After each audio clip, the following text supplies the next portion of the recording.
The story begins with a billionaire man who goes to the mountains of Alaska with his wife for a photo shoot. But in one of the coldest places on Earth, something was waiting eagerly for them. Charles, a billionaire businessman, had countless ventures running successfully, all of them highly profitable. He had so much wealth that even if he stopped working, he could easily live the rest of his life in comfort. For now, though, Charles was traveling with his wife, Mickey, who was once a professional model, to the snowy mountains of Alaska. He wanted to do a special photo shoot with her, one that would become a cherished memory forever. Since money was never an issue, Charles hired an entire crew for the project. The photographer was Bob, who brought along his assistants and a few other crew members. Together, they boarded a private plane and set off toward the icy Alaskan peaks. Surrounded by massive snow-covered mountains, Charles had booked a quiet resort where they would be staying. After a long journey, they finally arrived. The resort owner welcomed everyone warmly, but also warned them about some strict safety rules. This wasn't an ordinary place. The resort was deep in bear territory. The owner told Charles, Mickey, Bob, and the entire crew to always keep food properly packed and all doors and windows tightly locked. Otherwise, the smell of food could attract dangerous bears from miles away. Hearing this, everyone became cautious but stayed calm. If they followed the rules, they would be safe. Charles, Mickey, and the rest of the crew went to their rooms as night slowly fell. The temperature dropped even lower, but they were all well prepared with warm clothes. That night, Charles couldn't sleep.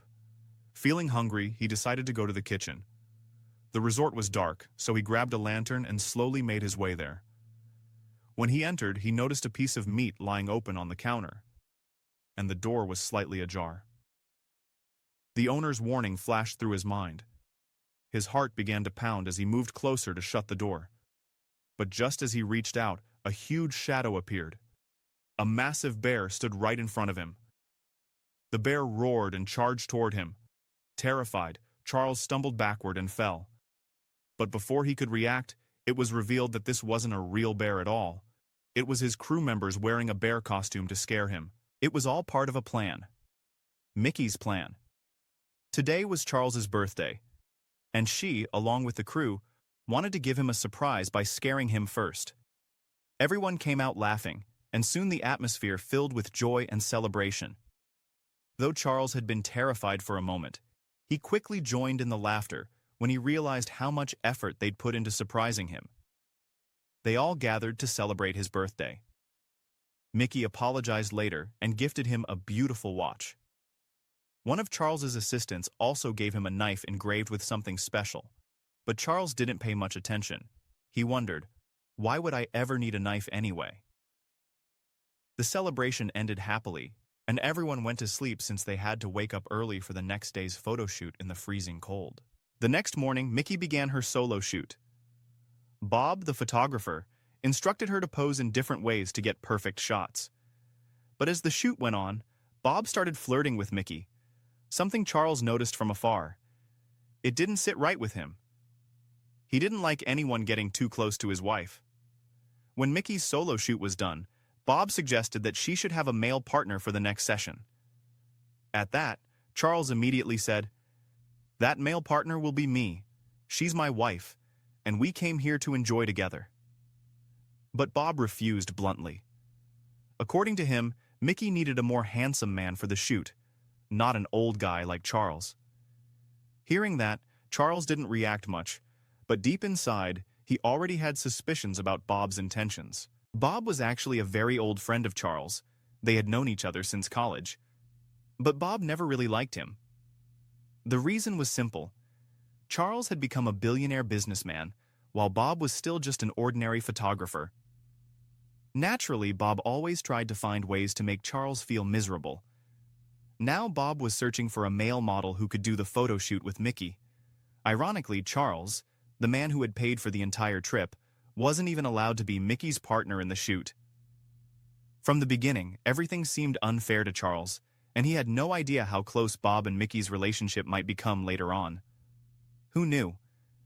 Maybe the two of them could even be planning something wrong behind his back. While thinking about this, Bob suddenly noticed a framed photo hanging nearby.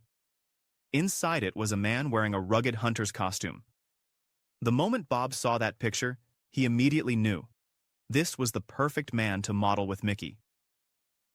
He quickly took a photo of the frame and went straight to the resort owner, asking, "Where can I find this man? He's perfect for my shoot." The owner laughed and said, "Finding him won't be easy." Then he told them about that hunter, the one who had been living in Alaska's mountains for years. His name was Kevin. The owner provided the exact location details of where Kevin usually stayed. After discussing, Bob and his team decided to go meet this man in person. At the same time, Charles also wanted to explore the place a little more, so he said to Bob, "I'll come with you. I want to see Alaska from up close." Bob couldn't refuse him. Soon, they were all ready to board their small plane, setting off toward the location where the hunter was said to live. From high above, they could see endless stretches of Alaska's icy mountains, breathtaking yet dangerous. But none of them realized how close they were flying to a deadly fate. Following the coordinates given by the owner, they eventually reached the marked area. According to the map, this was where the hunter lived. There were several tools and resources scattered around, but Kevin himself wasn't there. Instead, they found a note left behind by him. It clearly said that he had temporarily moved to another location, and he had even written down directions to reach that new place. After a quick discussion, Bob and Charles decided to continue following the trail. They still had plenty of fuel and a functional plane, so they could easily fly across Alaska multiple times if needed. They boarded again and headed toward Kevin's new location, but as they flew higher, the temperature began to drop even further. The cold became harsher, cutting through their skin like knives. And then the real danger struck. While the plane was gliding smoothly through the air, a massive flock of birds suddenly collided with it. The impact was violent. Feathers and metal clashed in chaos. The plane lost its balance instantly, and one of the engines started failing. Within moments, it began spiraling downward. The crash was devastating. The pilot was killed instantly, and the aircraft was completely destroyed upon impact with the freezing water below. Those who survived, Charles, Bob, and one of Bob's assistants, struggled to escape the wreckage and swim toward the shore. The water was so cold that if anyone stayed in it for even a few minutes, they would freeze to death. Somehow, the three managed to crawl onto the icy ground, shivering violently. They looked around helplessly. There was no sign of civilization anywhere, only endless wilderness. Luckily, they found a small matchbox among the wreckage. With trembling hands, Charles lit a few sticks and started a small fire. The warmth gave them slight relief as they huddled close, hoping that someone might find and rescue them. But this was the middle of nowhere. A remote Alaskan wilderness where only wild animals roamed. There was no one to save them. After waiting for hours, Charles finally broke the silence. "We can't just sit here," he said. "We should go find that hunter. Maybe he can help us. He must have supplies. We can use them to survive and make our way back to the resort." Bob and his assistant agreed. It seemed like their only chance. So the three men started walking through the snow-covered forest, heading toward the hunter's new location. But little did they know what awaited them ahead. After walking for some time, they suddenly heard a loud noise coming from the woods. When they turned toward the sound, they saw a massive bear emerging from the trees, enormous, wild, and terrifying. It wasn't just any animal. It was a monstrous beast staring directly at them. The bear had already spotted them, and there was no doubt it was going to attack. Charles, Bob, and the assistant immediately started running for their lives. Because if the bear caught them, there would be no chance of survival. If we ever get trapped in such a situation where a dangerous bear is chasing us, how would we survive? Brown bears are much more dangerous compared to other bears. And if such a bear comes right in front of you, even a single second shouldn't be wasted. There are many ways to protect yourself. One of the best options is to place a burning piece of wood in front of it, because no matter how wild an animal is, it's always afraid of fire. But if that trick doesn't work, the next best option is to move to a higher place, climb a tree or get onto large rocks. If even that fails and the bear comes too close, then the most famous survival technique is to pretend to be dead. Lie down completely still and don't respond until the bear walks away. But in this case, Charles, his assistant, and Bob panicked so much that they ran in the opposite direction. They completely lost their way, and the bear was still chasing them. Ahead of them was a deep waterfall, so deep that even if they jumped, survival was almost impossible. The bear was getting closer from behind, and there was no way forward. Bob and his assistant were terrified, but Charles stayed calm and used his brain. He had seen many survival movies, and recalling those tricks, he quickly broke down a tree and made it fall across the gap, using it as a bridge to cross to the other side. He told Bob and his assistant to go first, and they carefully started moving forward. Now Charles was the only one left behind, and at that moment, the bear appeared again, heading straight toward him. Charles was in the middle of the bridge when the bear noticed him and began shaking the tree violently.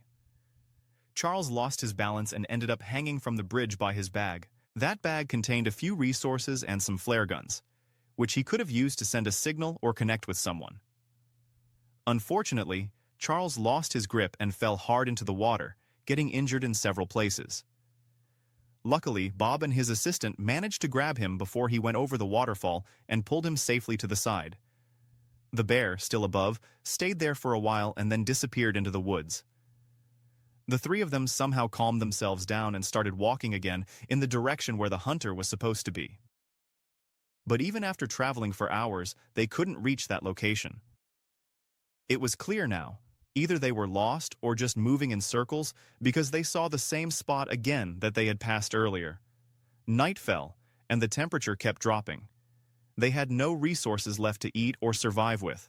When morning came, Charles still had a knife, the same one that had been gifted to him on his birthday. Using that knife, he gathered some branches and plants and started a fire. Later, he handed the knife to his assistant and told him to tie it to a wooden stick to use it as a spear and catch some fish. The assistant understood and immediately went to the nearby river.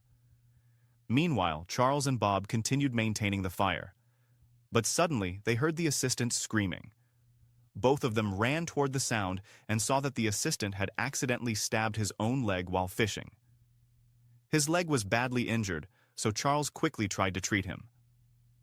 After bandaging the wound properly, Charles told Bob to either burn the blood-stained cloth or bury it deep underground, because the smell of blood could attract the bear back. It was now late at night, and Charles had built a small shelter for all three of them to rest in, especially since the assistant couldn't walk due to his injury.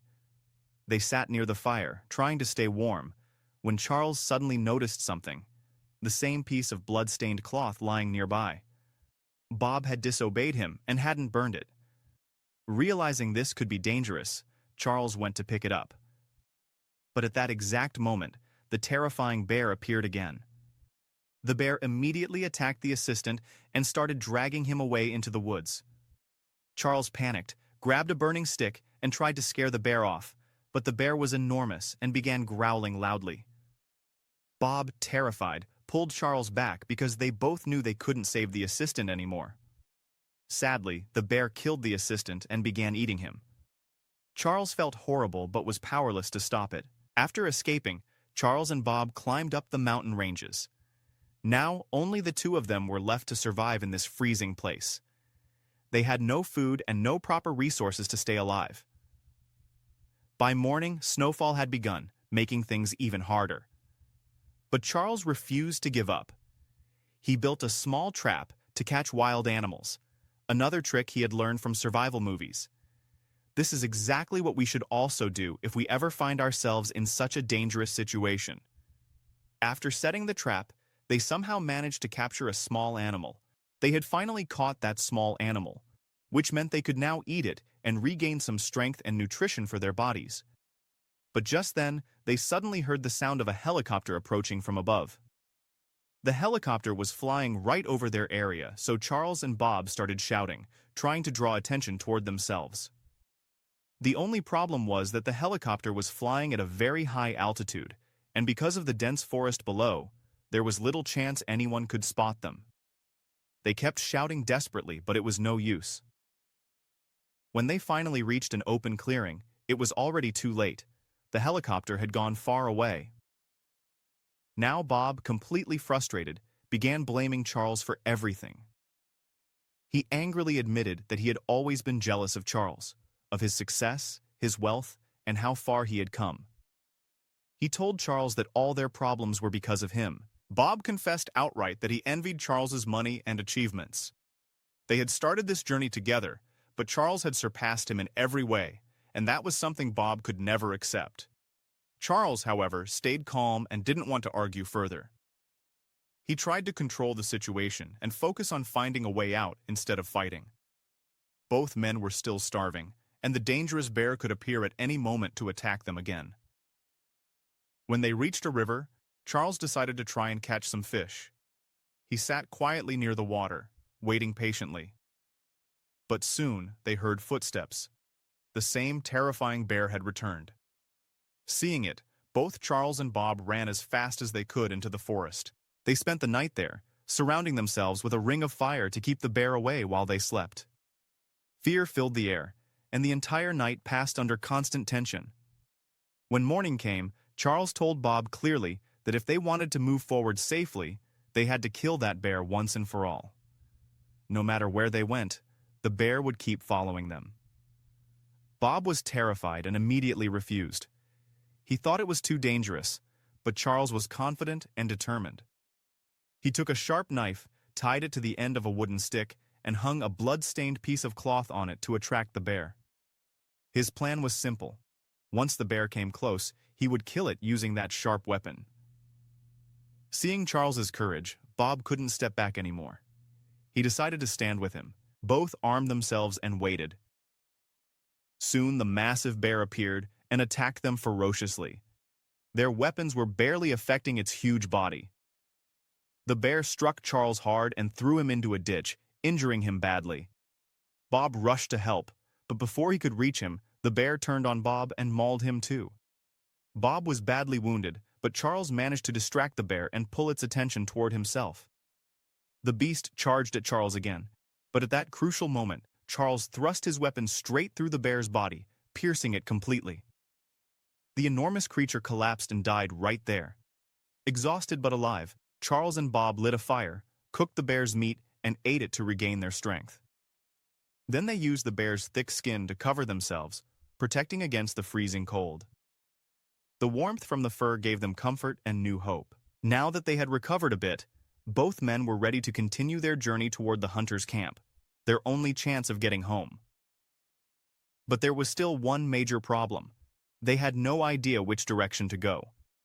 Completely lost, they stood still, uncertain of their path. That's when Charles remembered the small clock his wife had given him. He opened it and took out one of the tiny metal needles, placing it carefully on a leaf floating on water to use it as a makeshift compass. But using a clock needle to find direction isn't as easy as it sounds. In reality, if you place a small piece of iron on a leaf and float it in water, it can help detect direction, but only if you magnetize one end of it first. You need to rub one side of the metal thoroughly so that the particles align magnetically. After that, you place it gently on the leaf and set it in water. Within minutes, the end that was rubbed will point toward the magnetic north, and the opposite side will indicate south. Another easy method is to use your own hair to find direction. You can take a dry strand of hair, rub it well, and follow the same process. This can also reveal the correct direction. Using these tricks, Charles was able to figure out which way they needed to go. Feeling confident again, the two began moving faster and with more focus. After some distance, they were lucky enough to spot a small house in front of them. There was no sign of anyone nearby, so they went inside to check. Even after calling out several times, no one responded. The place was completely empty. Bob found a bottle of alcohol there and immediately started drinking it, while Charles opened up a map to locate their resort and calculate how far they still needed to travel. Inside, they even discovered a small boat that could help them travel through the water route. While Charles was preparing to leave, he noticed a box, the same one that had held his knife. When he opened it, he found a bill inside that he hadn't seen before. Looking closely, he realized it was the purchase bill for both the clock and the knife, and it was signed in his wife Mickey's name. That's when the shocking truth hit him. The clock hadn't been bought by his wife for him. It had been bought for Bob. This clearly meant that Bob and Charles's wife were having an extramarital affair. The betrayal was too much for Charles to bear. When Bob came inside, Charles confronted him directly and demanded the truth. Bob, completely drunk, didn't hide anything. He confessed openly, saying, "Your wife doesn't love you at all. She's only with you because you have money. If you weren't rich, she would never have been with you." Charles was furious, and now Bob had him at gunpoint. Bob threatened to kill him because he had always been jealous of him since the beginning. But Charles remained completely calm, knowing that Bob was drunk and could do something stupid in anger. Bob continued to threaten him, shouting that he would kill Charles, marry his wife, and then take all his property. That had been Bob's plan from the start, and now it seemed he was ready to carry it out. Charles didn't fight back. Instead, as Bob kept yelling, Charles slowly began walking away, trying to trick him. While traveling deeper into the forest, he led Bob to a place where there was a hidden trap beneath the ground, something only Charles knew about. As soon as Bob stepped on that exact spot, the ground gave way and he fell straight into the pit. Sharp wooden stakes pierced through Bob's body, leaving him in unbearable pain. If Charles left him there, Bob's death was certain. Either he'd bleed to death or be eaten by wild animals. But Charles couldn't walk away, because no matter what, Bob was still his friend. Determined to do what was right, Charles climbed down into the pit and somehow pulled Bob out. Bob was in extreme pain, but more than that, he was filled with guilt.